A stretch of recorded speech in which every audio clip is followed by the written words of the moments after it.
Boa noite, caros alunos, caras alunas. Vamos agora para a nossa próxima aula.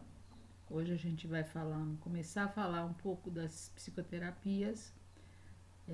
O título é das psicoterapias mais conhecidas, porque a gente tem diversas psicoterapias, às vezes a gente nem conhece. Então, esse livro fala das abordagens atuais, fala às vezes de algumas coisas que já são antigas, já são tradicionais, mas que ainda se usa.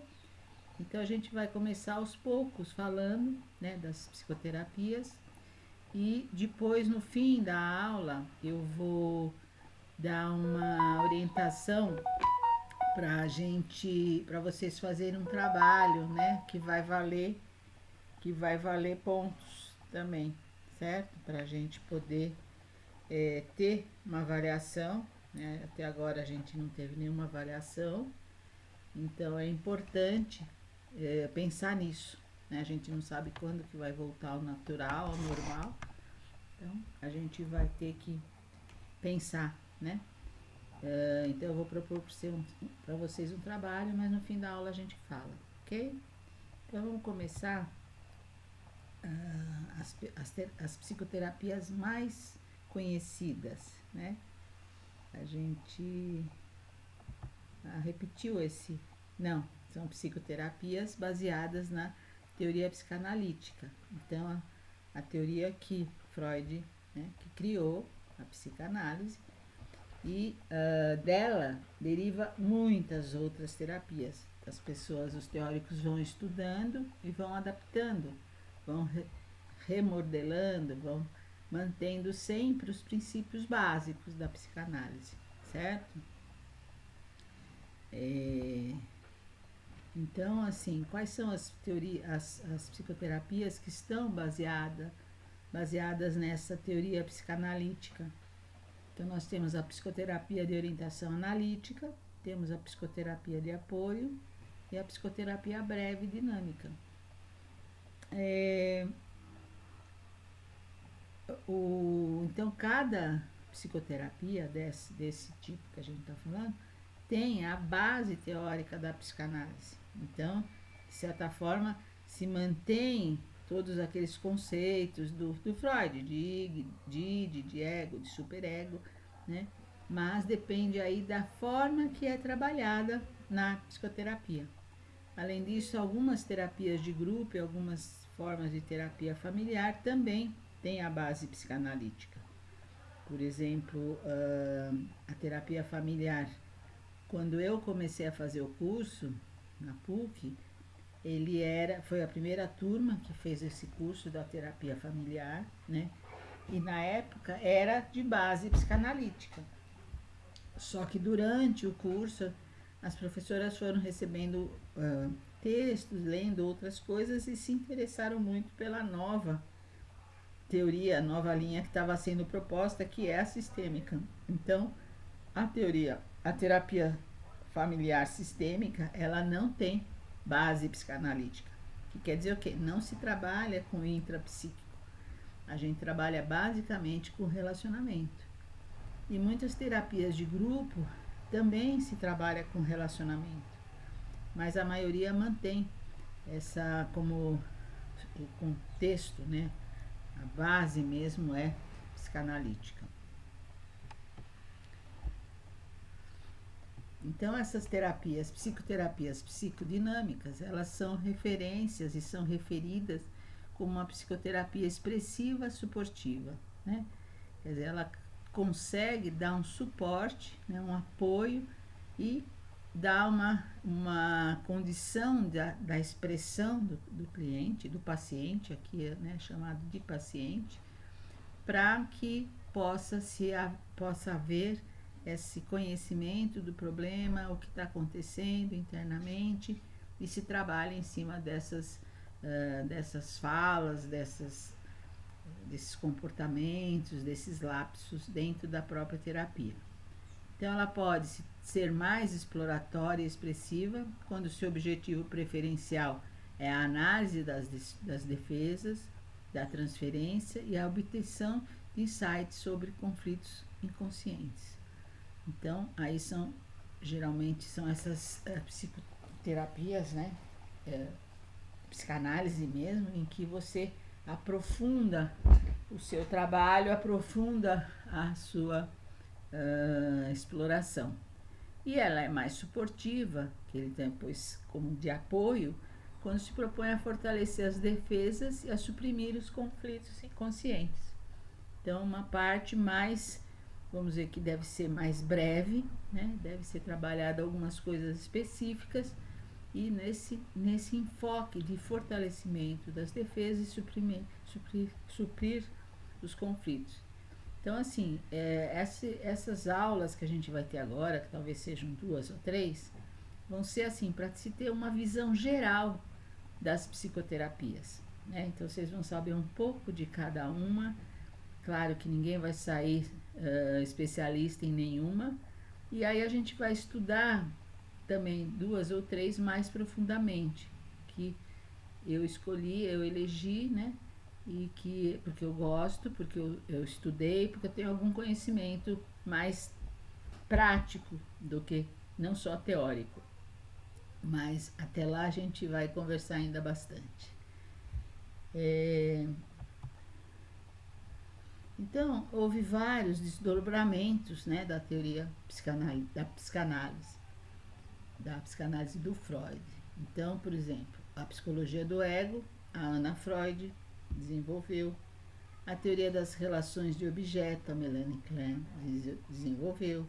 Essas relações objetais, né, ela vai falar das relações entre o bebê e a mãe, como é que se dão essas relações desde o bebê, né, na relação com a mãe, e que vão influenciar a vida toda, né?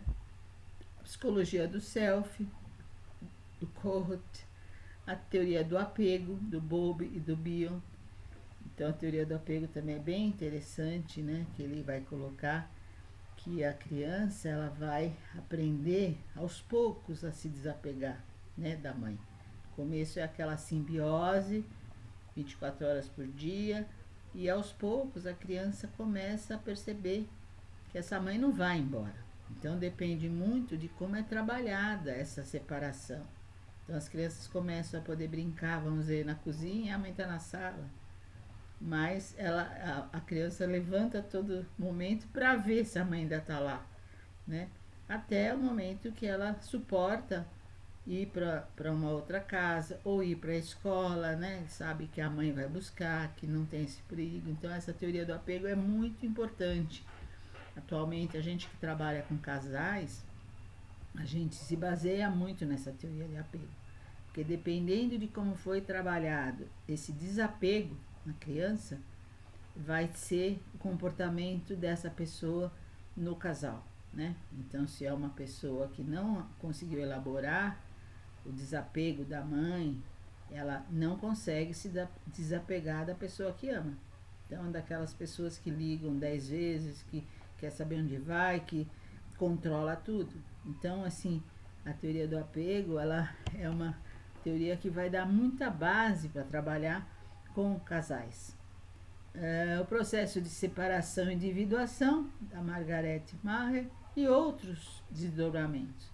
Então, são situações e são jeitos de encarar, né, a relação terapêutica, a relação psicoterapêutica, a partir de uma mudança na visão da teoria psicanalítica. Então, as teorias psicanalíticas que a gente vai dar uma olhada agora. Então, a psicanálise, né? Hoje a gente vai ver a psicanálise.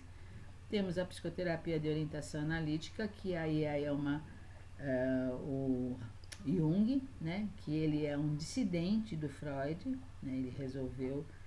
a teoria dele é muito diferenciada da psicanálise. Eles começaram a ter conflito entre as coisas que eram faladas. Então, o Jung saiu e faz uma psicoterapia analítica, né? E a psicoterapia de apoio, que é um outro grupo também. Então, a gente vai ver esses três grandes grupos, né, dentro das teorias psicanalítica.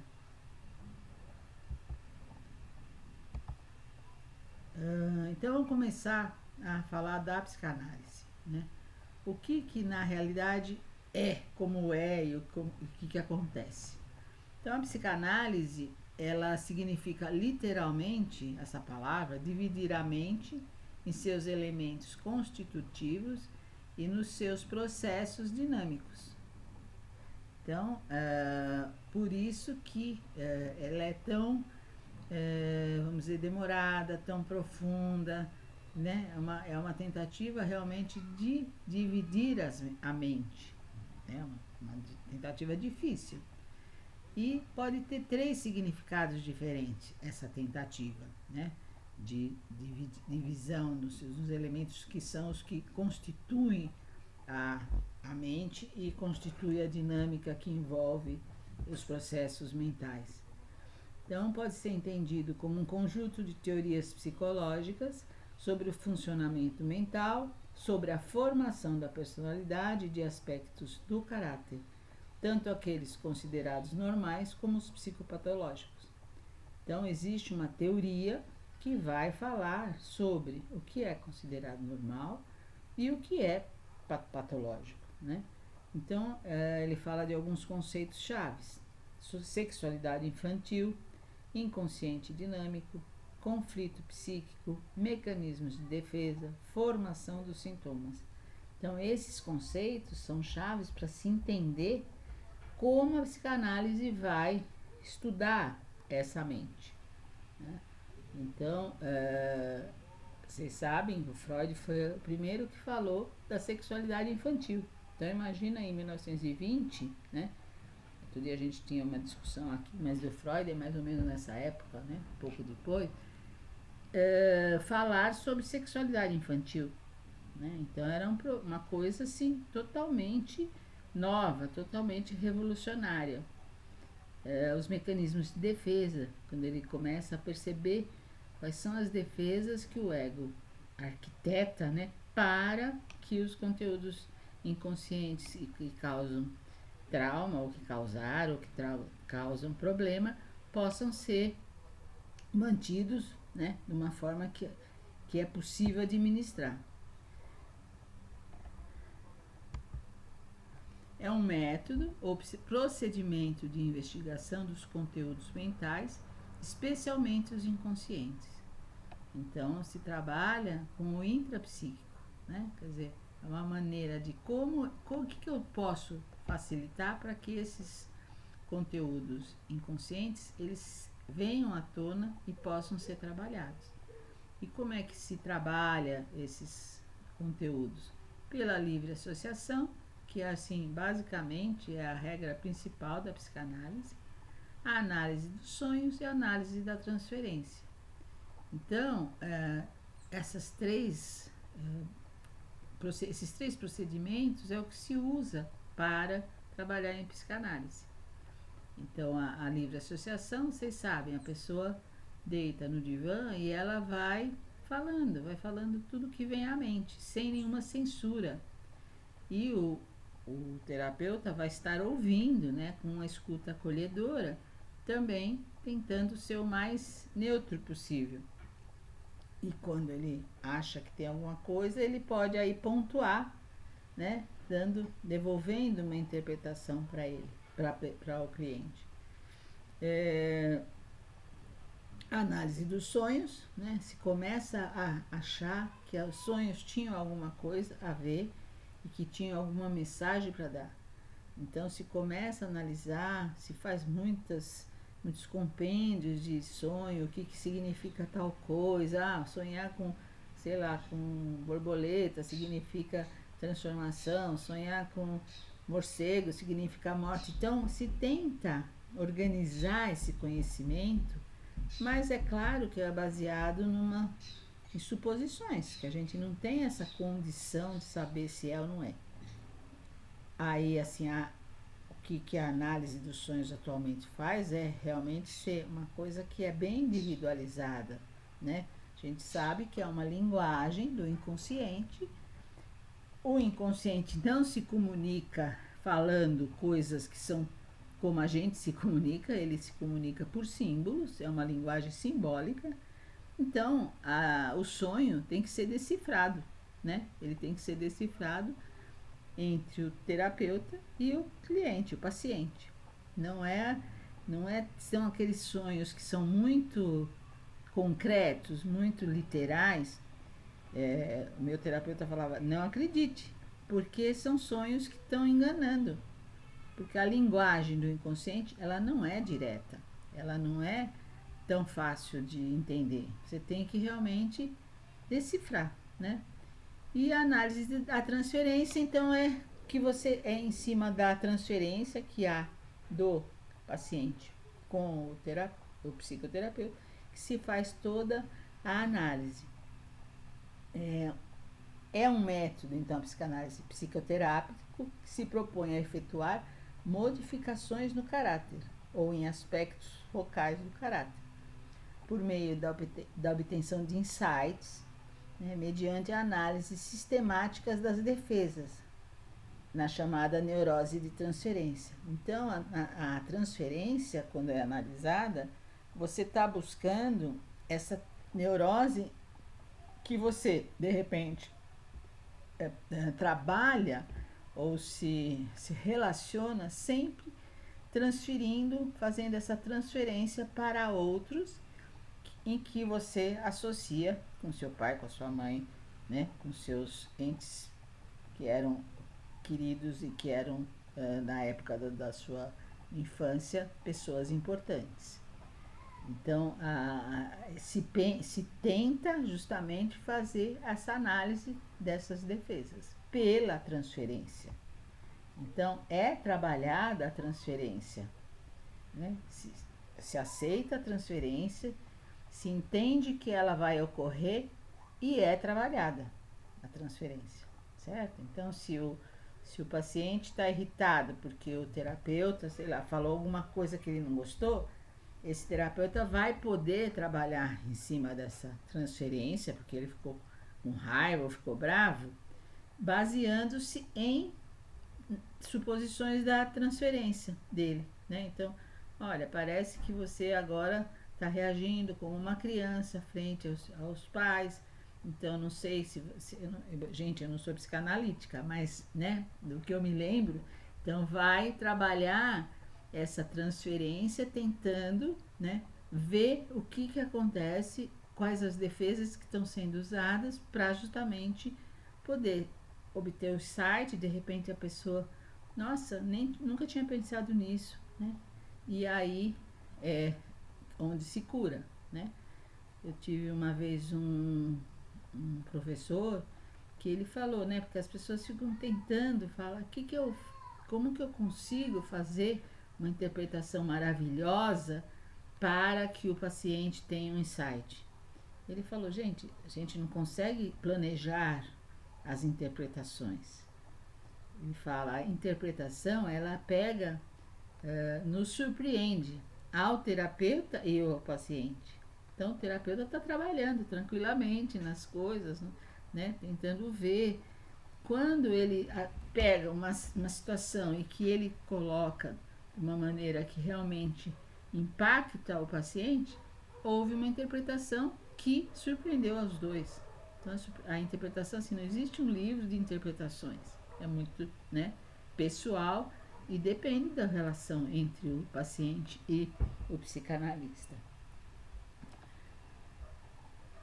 Vocês sabem o que é insight, né? Está escrito aqui, insight, quer dizer, é quando você tem um clique de alguma coisa. Você tem uma reação de conhecimento ou de reconhecimento, né? É aquela, nossa, é isso, tá? Não sei se eu expliquei bem, mas seria isso. No início da psicanálise, se usava a hipnose, né? Então, o Freud e o Baer tratavam pacientes com esses sintomas e observavam o desaparecimento deles durante o transe hipnótico. Então, se tentou fazer se fazia muitas sessões apresentando para os outros psiquiatras, porque era uma incógnita, né? Como é que acontece isso? Então a pessoa tinha medo, sei lá, de pegar, vamos dizer, uma coisa bem boa, de pegar um gato. E em estado hipnótico ele não tinha esse medo, né? Desaparecia. Então se tentava entender o que acontecia e qual foi a hipótese levantada, né?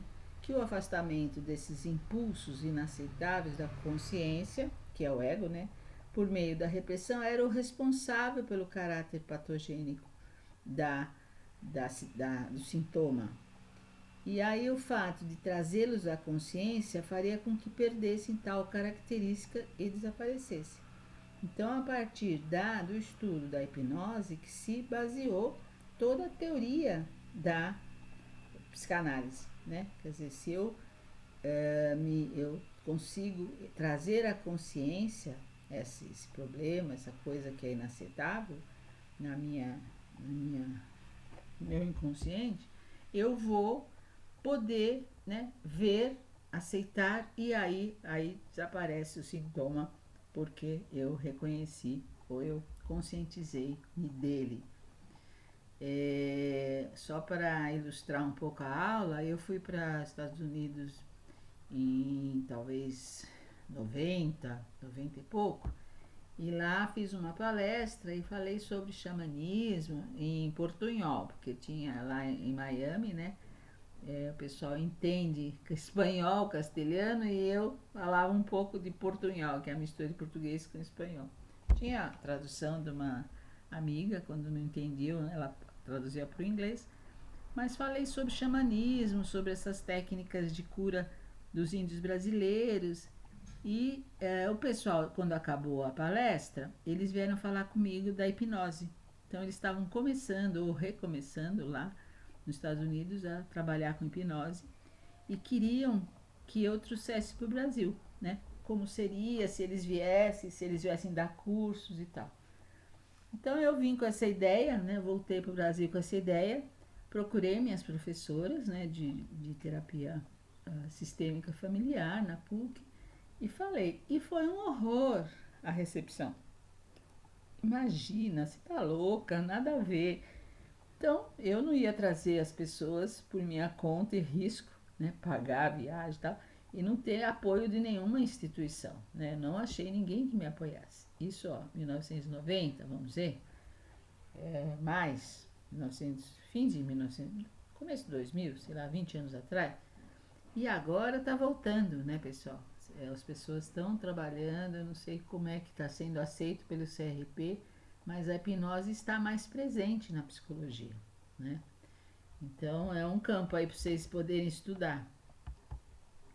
Bom, então essa psicologia do ego, que a gente conhece, né? A divisão que o Freud fez do ego, do id e do superego, eu suponho que todos aqui conheçam, é quando há conflito entre essas três instâncias que vai se instalar situações que causam ansiedade, situações que causam medo, situações que causam comportamentos inadequados ou comportamentos repetitivos ou qualquer sintoma que se apresente.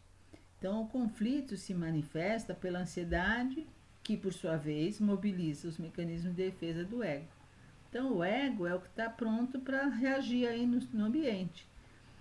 E ele tem o id, que são os instintos, e que ele deve mantê-los controlados, né? São aqueles instintos que não são aceitos, entre aspas, e o superego, que é o que controla essa relação. Então, essas instâncias, elas entram em conflito muitas vezes, né? Muitas vezes eu quero fazer uma coisa e meu id me inspira e me impulsiona, e meu ego até fica tentado, mas meu superego não permite. Então essa briga entre as instâncias é que vai dar os problemas, os sintomas, vão aparecer os sintomas.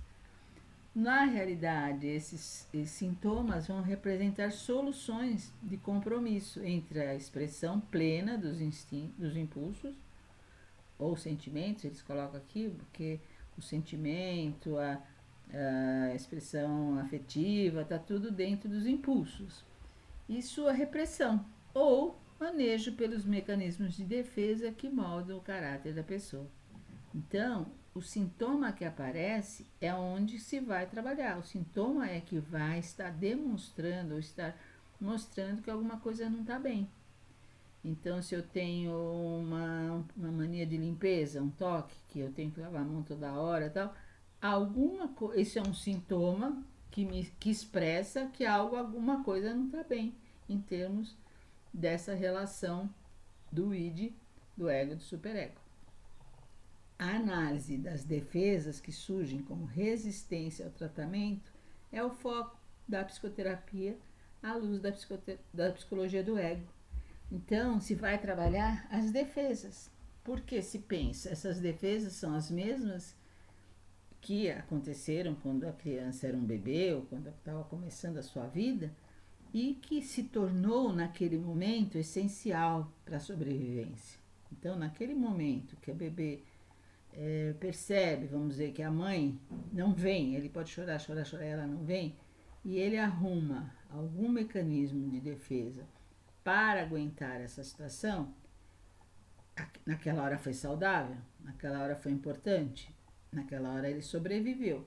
Só que ele pode, a partir dali, usar esse mecanismo que ele descobriu para sempre, em situações talvez que não tenham nada a ver.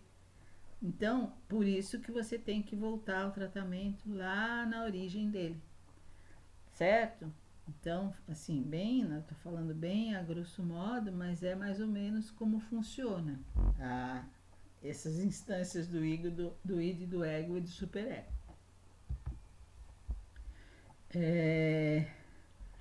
A técnica em psicanálise, né? O que é fundamental, como que esse analista ou esse psicanalista vai trabalhar?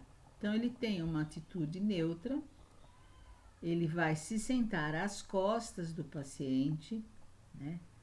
Então não há nenhum contato visual direto. Isso vai possibilitar ao paciente não se prender às expressões do terapeuta, do psicanalista, né?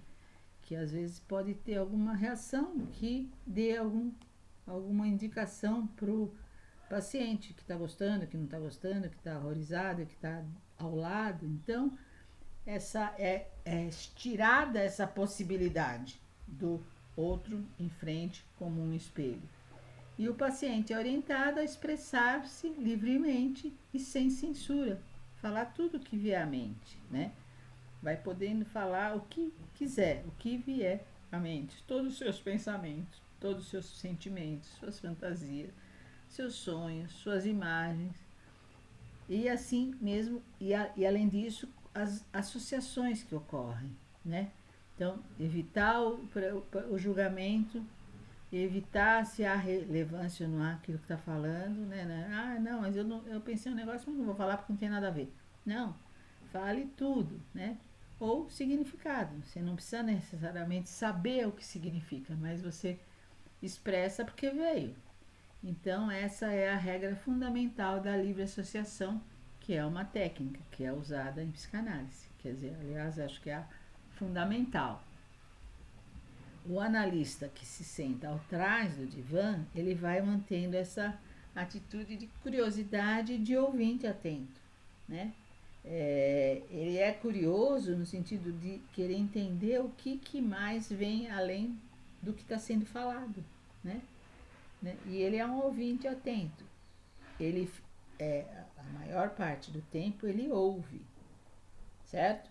Ele não vai dar opiniões, às vezes fala, eu compreendo, né? Mas assim, são poucas interações que o psicanalista faz.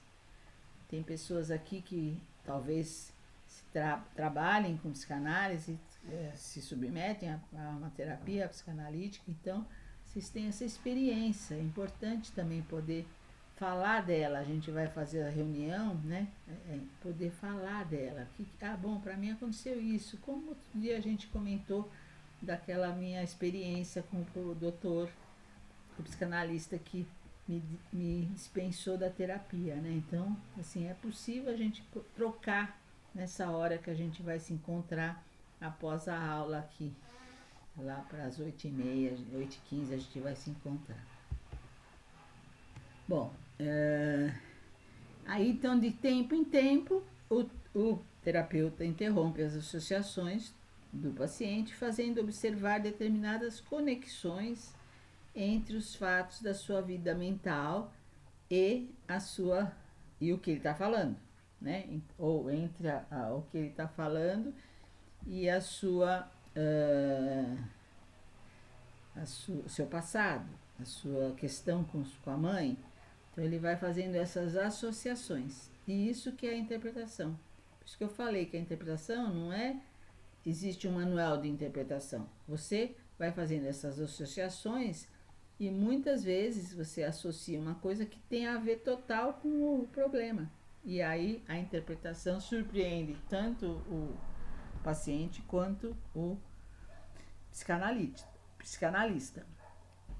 Ele vai observando particularmente emoções, fantasias relacionadas com a pessoa do terapeuta. Então, quando ele percebe, né, para ver o que é que ele está fazendo, quais são as elaborações que ele está fazendo com relação ao terapeuta, né, que são as transferências, e que passariam desapercebidas. E faz o paciente refletir sobre o seu significado subjacente, o que está por baixo disso que está acontecendo, né?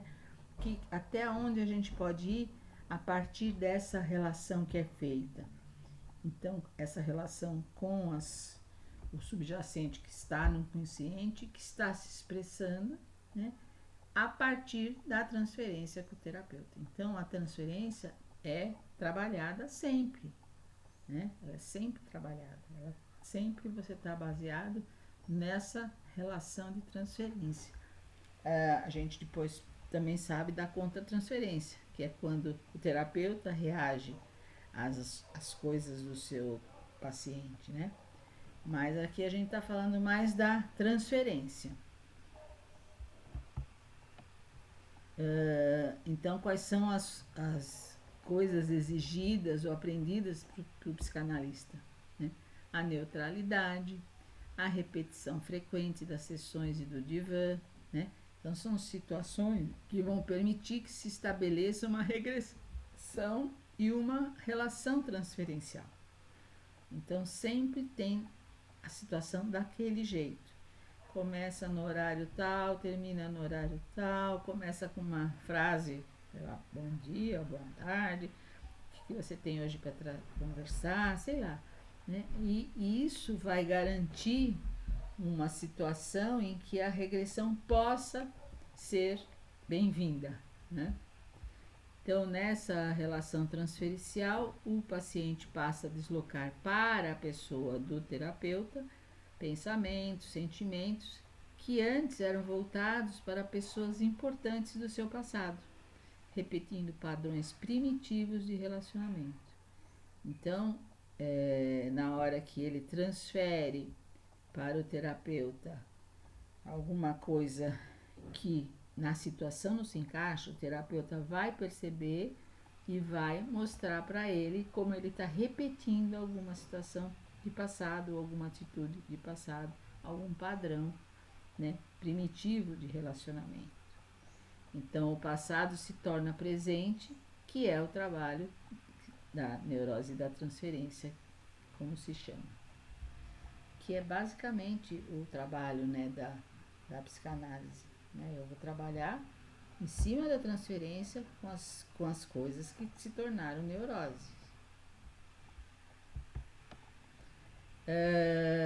Tem um princípio básico, que é o princípio da elaboração, que através da interpretação repetitiva, da observação, da confrontação, da verbalização, vai acontecendo situações em que vai permitindo ao paciente elaborar os conflitos, né?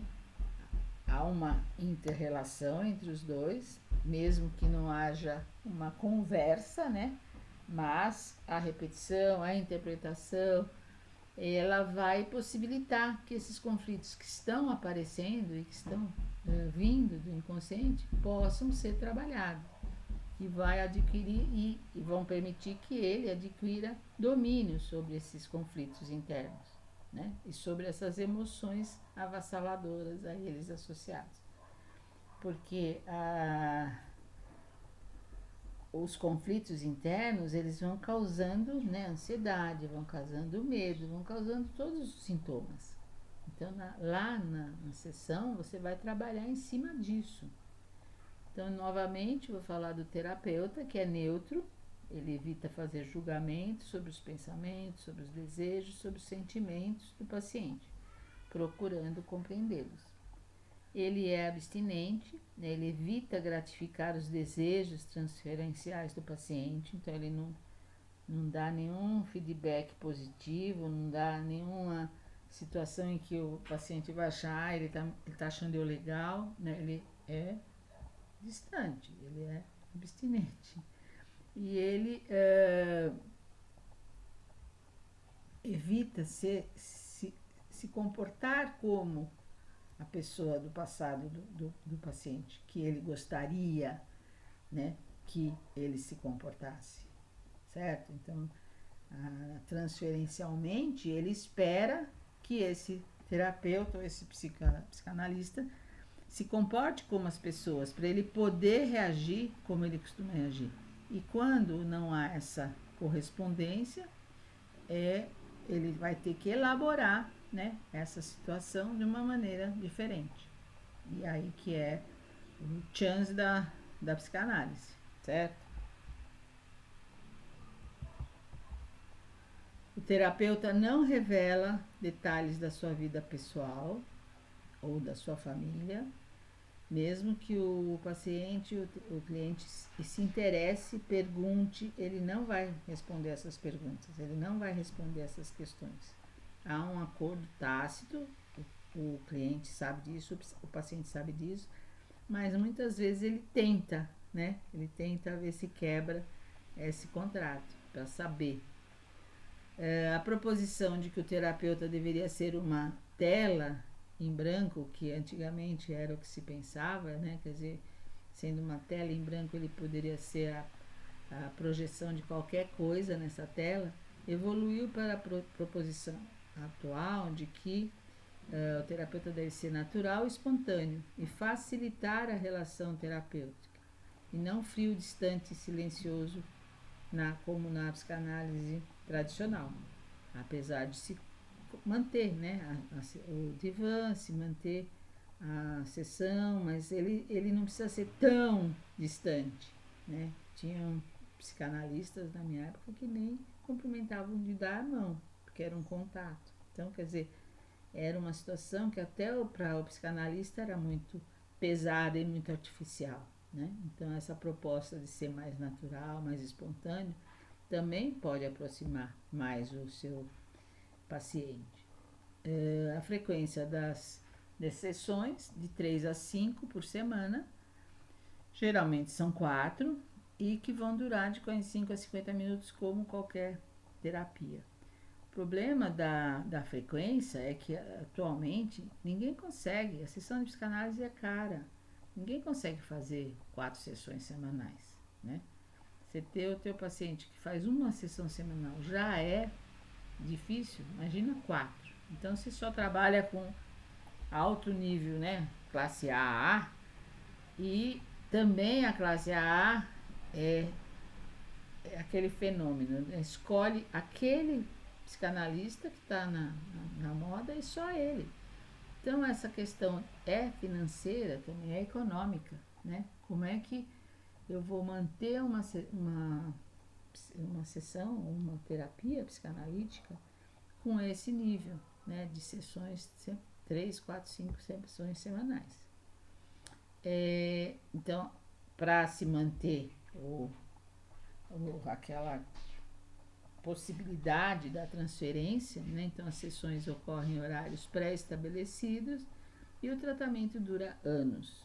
Eu conheci uma pessoa que ela se tratava há 10 anos, né, com a mesma pessoa. Então, e ele sabia tudo que ele tinha. Ele falava para mim, mas isso aí é devido a isso, isso. Mas não havia mudança, eu achava estranho isso. Então ele tinha total conhecimento, né, teórico, mas não havia mudança. Ele não evoluía nesse sentido. Então, eu acho que atualmente a psicanálise tenta fazer essa questão da evolução, da modificação, né? Para que não fique só conhecendo a sua neurose. Bom, então assim, acabamos aqui a psicanálise. Se a gente vai continuar na sessão, na semana seguinte, na aula seguinte, vamos falar da análise do Jung.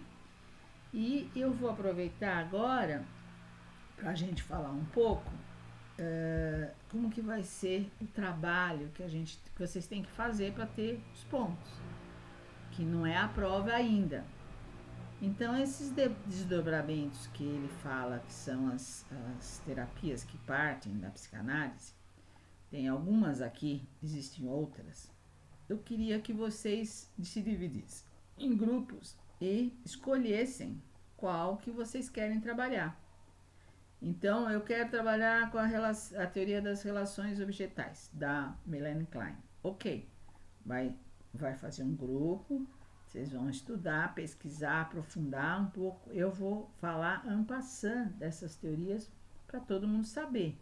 Mas o grupo que escolher vai então se responsabilizar por estudar mais profundamente e fazer um relatório.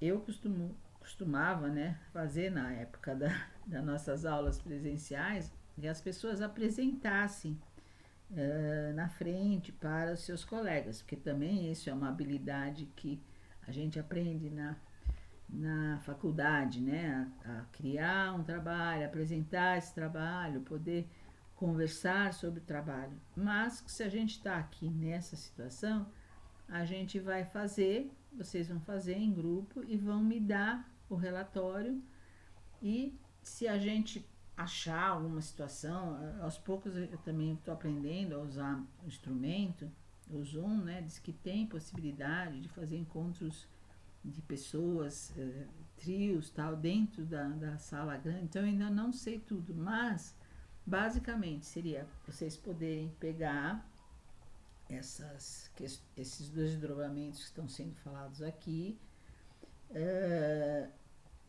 e eu vou mostrar aqui, peraí. Então, os grupos são de 6 a 8 alunos, né? Então, pesquisar alguma dessas teorias, uma só, fazer a apresentação do trabalho, contribuindo com experiências pessoais, essa apresentação por escrito, né? Um relatório, como se fosse uma apresentação mesmo. E aí vai me entregar até o dia 9 de abril. O e-mail está aqui, ledafleury.anhanguera@gmail.com. Então, qualquer outra dúvida, eu vou passar isso para os representantes. Qualquer dúvida, vocês perguntem para eles, a gente está em contato. E aí, no dia 9, vocês me entregam pelo e-mail, eu vou corrigir, né? E aí, vocês terão uma pontuação desse trabalho. Eu ainda não sei quanto vale esse trabalho. Pelo que eu me lembro do semestre passado, o primeiro trabalho valia 1.500 pontos. Mas até a semana que vem, eu já vejo isso para vocês.